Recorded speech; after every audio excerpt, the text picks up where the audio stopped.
sebelumnya aku mau tanya dulu nih, menurut Abing sama Al sendiri, Pancasila itu dari sudut pandang kalian nih seperti apa sih? Pancasila itu sebagai sumber hukum atau enggak dasar negara.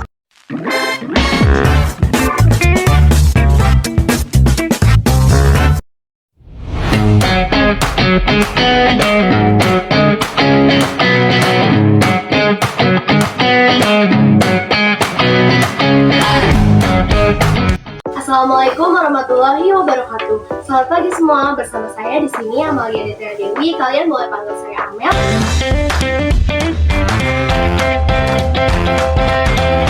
Di sini kita akan melakukan podcast atau tanya-tanya santai nih buat nanti tamu-tamu kita yang bakal datang. Kira-kira podcastnya bakal membahas apa ya? Nah, di sini kita bakal bahas podcast mengenai suara Bhinneka atau yang biasa kita kenal dengan Bhinneka Tunggal Ika atau Pancasila sebagai ideologi negara bangsa Indonesia.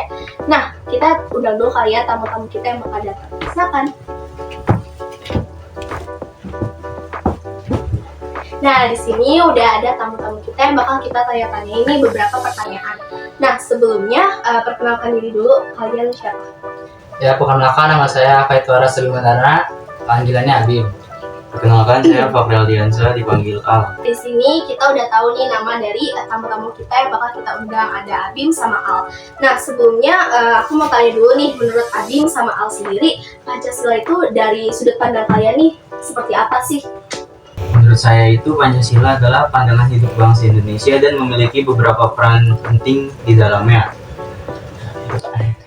Terus kalau pendapat saya, Pancasila itu sebagai sumber hukum atau enggak dasar negara, karena Pancasila itu sudah ada dari dulu kan, jadi Pancasila itu digunakan sebagai dasar negara dan ideologi negara.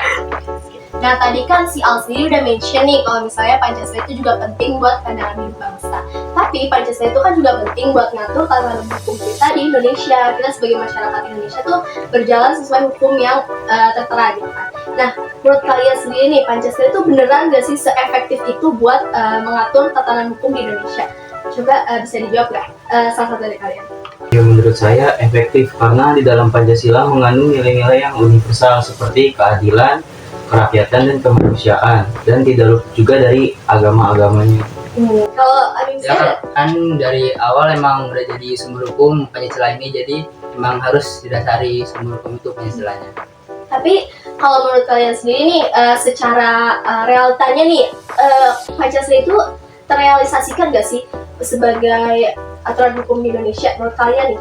Ya menurut saya tuh karena Indonesia ini kan negaranya luas ya, jadi untuk terimplementasinya tuh agak susah karena banyak juga korupsi atau koruptor yang ada di Indonesia ini, jadi hukum ini agak susah. Nah, tadi si Abim sendiri ini udah mention korupsi nih. Nah, kita kan tahu ya kalau eksekutif Indonesia tuh melakukan, ada juga yang melakukan gitu kan, oknum-oknum yang melakukan korupsi juga. Nah, seperti yang lagi viral sekarang nih, korupsi dari salah satu suami artis yang melakukan korupsi sampai ratusan triliun dan cuma dihukum sekitar 6,5 tahun penjara dan dendanya cuma 1 miliar. Nah, menurut kalian nih, dalam pandangan kalian tuh dalam kasus ini tuh seperti apa sih? Karena ini kan korupsinya tuh udah banyak lah, sampai triliunan. Iya. Jadi dengan hukuman sampai hukuman 6,5 tahun sama denda 1 miliar tuh kan hitungannya kan dikit lah, Iya, kecil. Jadi benar-benar. ini hukum Indonesia ini harus ada yang berubah nih. Kenapa kok bisa denda kecil sama hukumannya tuh cuma 6,5 tahun, kan ada problemnya ini. Iya, berarti ini harus dipertanyakan ya hukum yang dilakukannya. Nah, kalau menurut Al sendiri gimana? Ya, kurang lebih sama kayak Kurang Abi. lebih sama. Soalnya oknum tersebut kan udah korupsinya tuh udah bukan jutaan ratusan lagi, tapi udah triliunan. Triliunan, bener. Iya. Nah, menurut kalian sendiri nih, saya cukup puas sih sama jawaban kalian, tapi saya tuh pengen nanya lagi nih, solusi apa sih yang terbaik dalam kasus ini? Apalagi kita tahu kalau hakimnya tuh ya kita nggak tahu ya ada main atau enggaknya, ya kan? Kalian bisa kasih solusi ya? Ya, menurut saya sendiri itu tentang individu si hakimnya sendiri ya, tentang kejujuran. Soalnya kejujuran itu sangat penting di kasus ini. Betul, saya setuju. Ngerinya ada main di belakang kan tuh antara oknum sama si hakimnya. Oke. Tapi kalau lebih sama atau ada mau menebakkan? Sama aja sebenarnya. Oke, berarti Oke, sama ya. Berarti kalau dalam sudut pandang ini berarti belum 100% nih Pancasila tuh terrealisasikan ya kan, nilai-nilainya, apalagi dalam kasus ini nggak ada keadilan gitu buat mereka.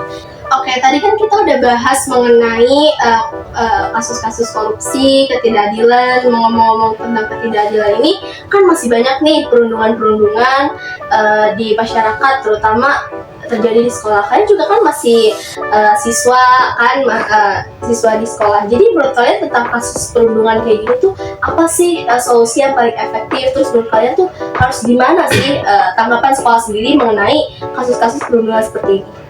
Ya, kalau untuk saya sendiri solusinya itu beri hukuman kepada si pelaku perundungannya itu jangan cuman buat surat pernyataan aja, tapi dengan tindakan-tindakan seperti dipanggil aja orang tuanya, atau misalkan dia mengikuti kartu-kartu kayak kartu KJP atau PIP gitu, kalau udah perundungannya keterlaluan tuh cabut aja. Oh iya, setuju sih saya.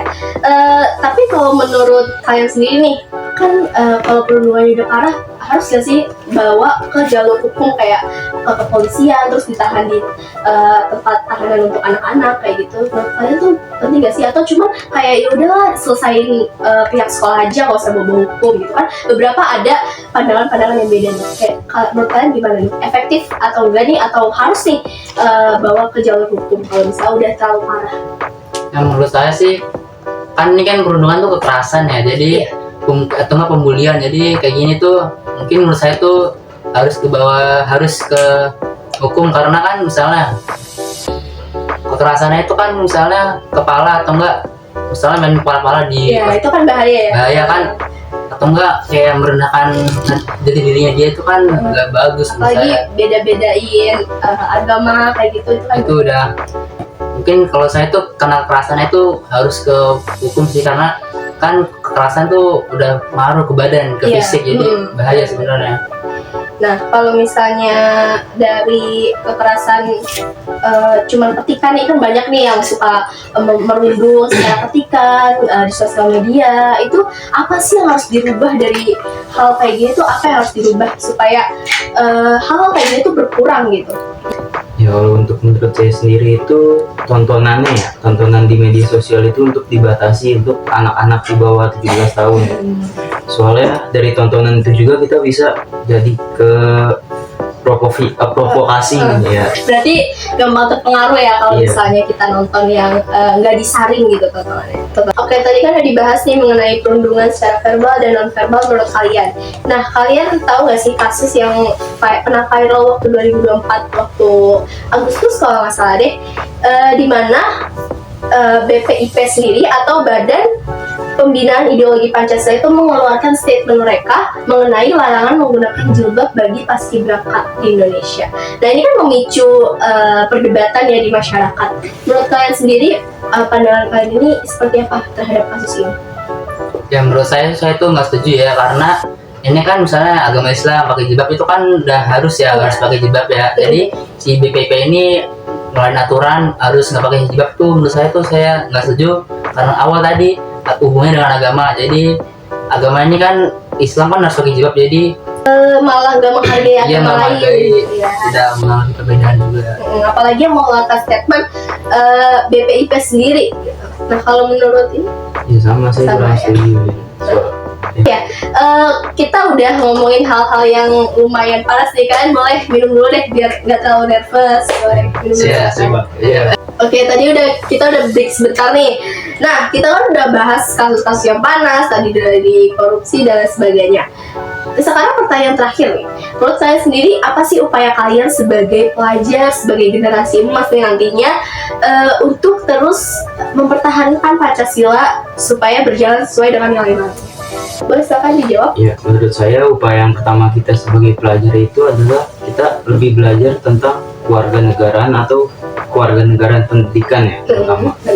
Soalnya dengan adanya kita belajar itu, kita bisa tahu nih nilai-nilainya, terus fungsinya, tujuannya itu apa aja, sehingga kita bisa mengamalkan nilai-nilai Pancasila tersebut sehingga tidak hilang dari negara ini. Oke, bagus sekali. upayanya itu juga bisa kita harus mengembangkan nilai Pancasila dalam kehidupan sehari-hari, atau juga menjalankan nilai Pancasila itu kayak menghargai perbedaan, terus melawan musyawarah mufakat tuh kita harus jalankan agar depannya tidak lupa nih adanya Pancasila. Jadi dengan seiringnya waktu, dengan kita menjalankan Pancasila sehari-hari itu, maka akan tetap kokoh untuk kedepannya. Oke, berarti solusi sama upaya yang tadi disampaikan oleh Abim sama Al kurang lebih untuk menyadarkan kita aja ya sebagai pribadi masyarakat Indonesia untuk selalu mengamalkan nilai Pancasila dan memiliki kesadaran terhadap Pancasila sendiri. Oke, jadi segitu aja deh pertanyaan-pertanyaan untuk podcast kali ini. Terima kasih untuk Abim sama Al udah mau ditanya-tanya ya. Ada.